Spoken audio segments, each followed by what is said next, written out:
Boa noite. Meu nome é Jardel Ferreira.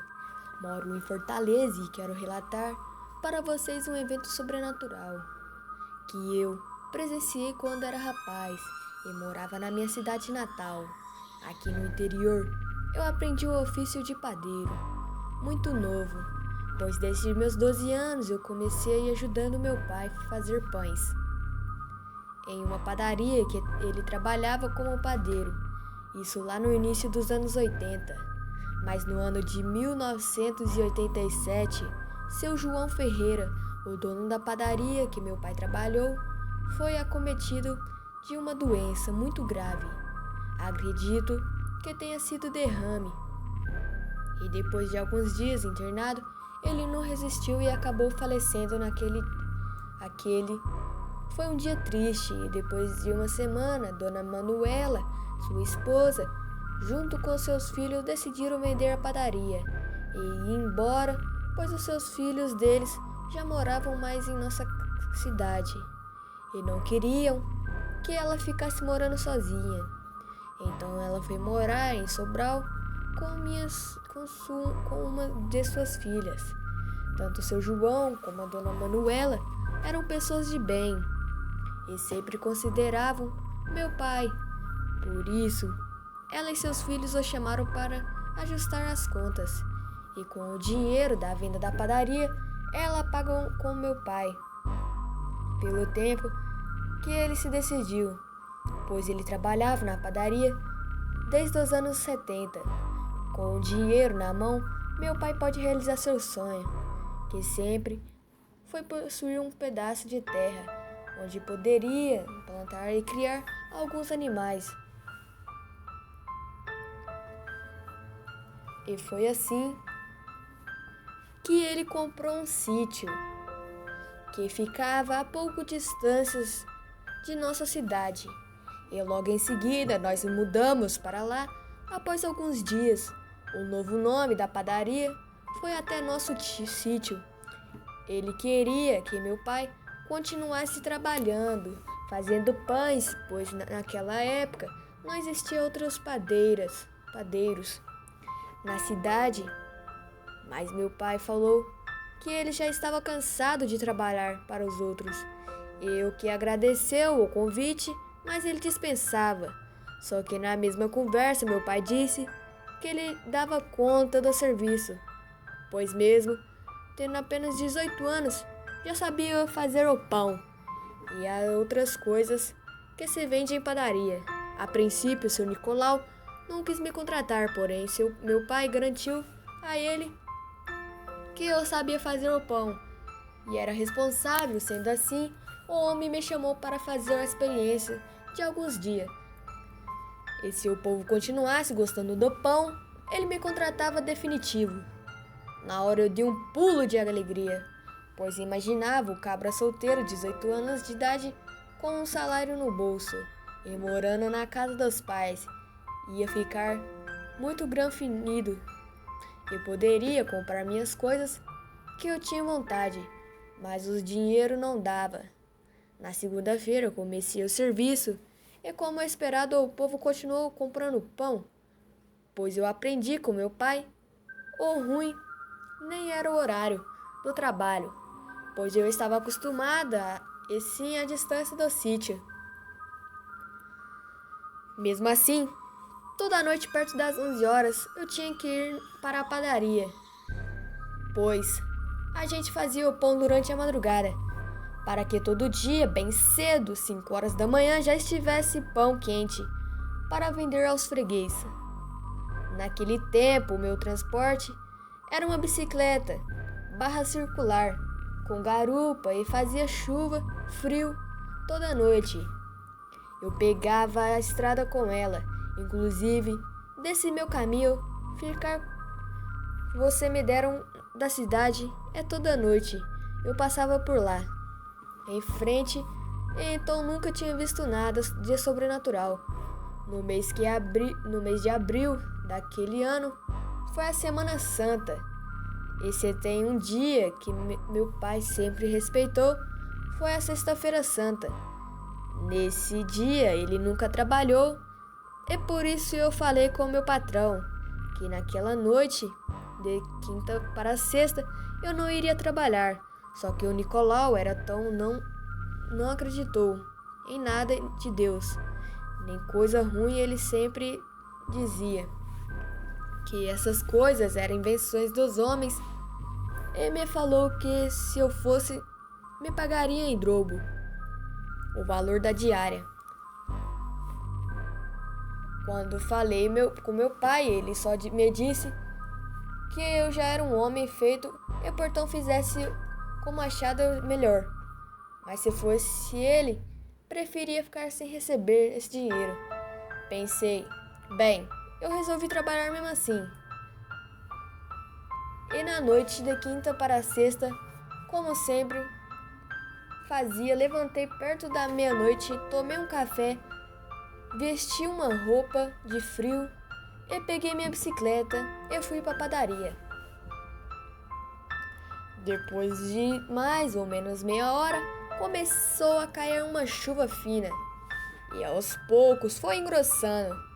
É por isso parei e fui para uma pedra de uma casinha velha sem morador na beira da estrada.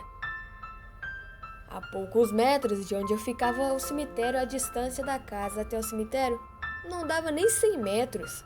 Era só passar de uma curva que já saía em frente. Mas depois de alguns minutos eu comecei a escutar uns barulhos vindo lá de dentro, que parecia reza estranha. Eu fiquei com os cabelos arrepiados, mas depois me lembrei que deveria ser o pessoal da igreja, que fazia uma procissão e terminava dentro do cemitério. Pouco tempo depois, a chuva passou, peguei a minha bicicleta e comecei a pedalar. Quando cheguei em frente ao cemitério, olhei lá para dentro e vi que tinha um monte de gente, que o homem, uma mulher, menino.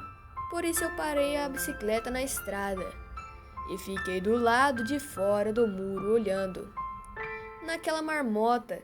Só que o mais estranho era que eles ficavam andando de lado para o outro, como se fosse um monte de barata tonta, de maneira nenhuma descondenada. E outra coisa que me chamou mais atenção era que eu não reconhecia nenhuma das pessoas que estavam lá dentro. E em cidade pequena todo mundo se conhece. Então, de repente, senti como se tivesse alguém ao meu lado. E foi quando me dando uma falta de ar e uma tremura. E na hora eu virei e não tinha nenhuma marmota e das feias perto de mim. Foi só pedalar e sair com a bicicleta dali. Escorreguei e caí.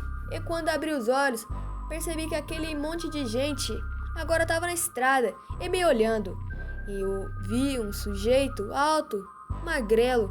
E quando olhei para baixo, reparei que os pés dele não estavam no chão. Ele ficava na base de um pau de altura. A coisa não disse nada, mas nem precisava falar, pois o medo que eu senti não tinha nem como explicar.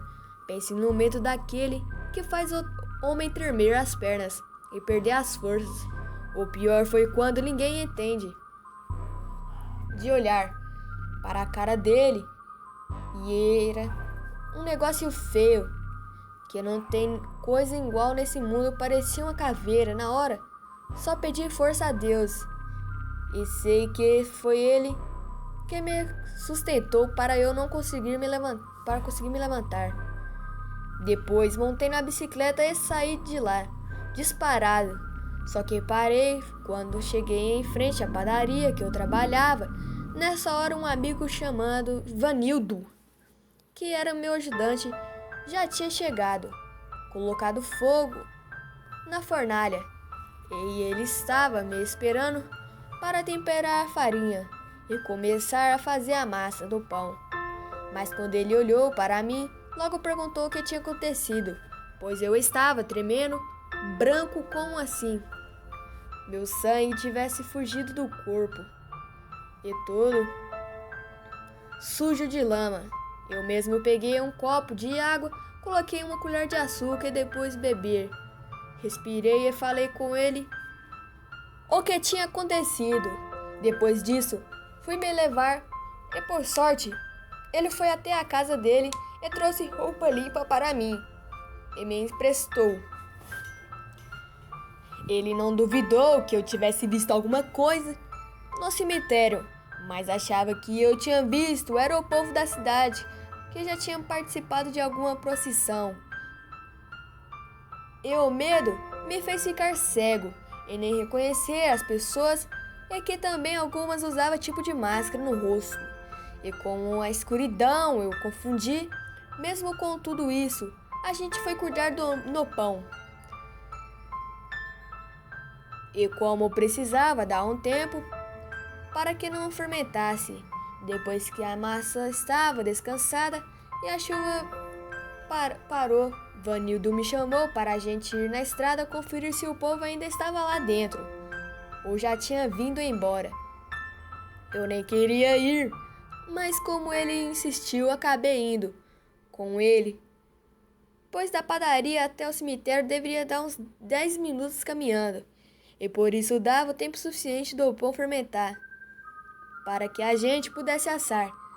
A gente foi até a metade do caminho, então antes de chegar lá em frente, avistamos como se fosse uma luz lá dentro.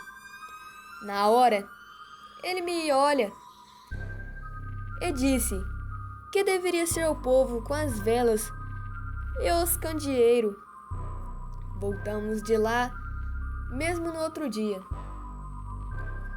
Pela tarde, ele apareceu no sítio de meu pai. Pelo jeito, ele queria me falar alguma coisa muito séria. Então mandei logo ele falar, e foi então que ele me disse que mais cedo passou na casa da madrinha dele, que era da igreja, e sempre participava de procissão. Ele perguntou se ela estava no cemitério participando de alguma coisa, e ela falou que seria à noite. Por isso, ela correu para me contar, pois o que aconteceu comigo realmente, coisas sobrenaturais. Quando meu pai escutou nossa conversa, foi logo me falando que ele tinha me avisado e que fosse para eu aprender a respeitar as coisas santas. Dizem que o cemitério é cheio dessas coisas e que muita gente que está lá dentro nem sonha que já morreu faz tempo e fica lá vivendo como se fosse gente viva, mas nem sabe eles que há muito tempo já não fazem mais parte desse mundo. Boa noite.